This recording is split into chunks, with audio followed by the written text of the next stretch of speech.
Hatuwezi tukaruhusu Mheshimiwa Rais ahangaike kutafuta fedha halafu tukute wazembe wanakwamisha. Wezi. Nilipita pale Mombo, nikakuta Mheshimiwa Rais amepeleka mradi wa zaidi ya milioni 900. Mkandarasi akapewa fedha zaidi ya milioni 100. Mwaka mzima umeshapita, anadunda tu mtaani na tai na mkanda nje. Wananchi wa pale wanakosa maji. Wananchi masikini wanahangaika kununua maji.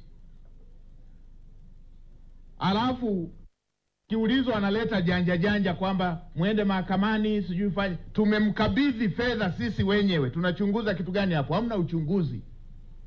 Nimewaambia na nashukuru, kabla ya kuondoka hawa yamekamatwa.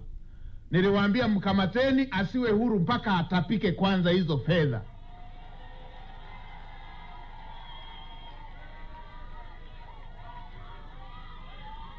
Haya mambo hatutafanya mzaha nayo.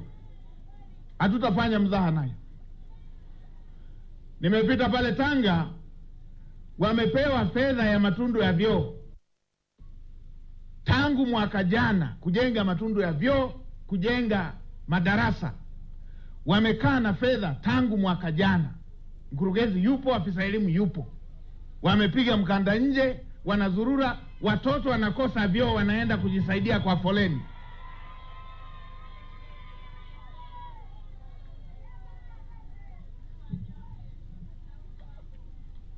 Na mimi watu wanaofanya uzembe huo, hakuna lugha ya ustaarabu. Niliwaambia hao watoto vyoo vikichelewa wakajisaidie kwa mkurugenzi na afisa elimu huyo, waone kupanga foleni kukoje.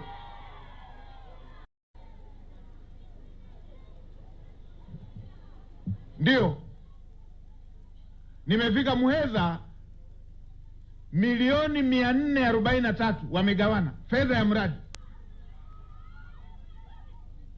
Milioni 110 wamemlipa mkandarasi, hamna hata mkataba. Sijui wamemlipa kwa ajili ya nini, ili baadaye wataangulie wakakutane nazo mtaani kule. Simenti zaidi ya mifuko 300 wamechepusha nondo.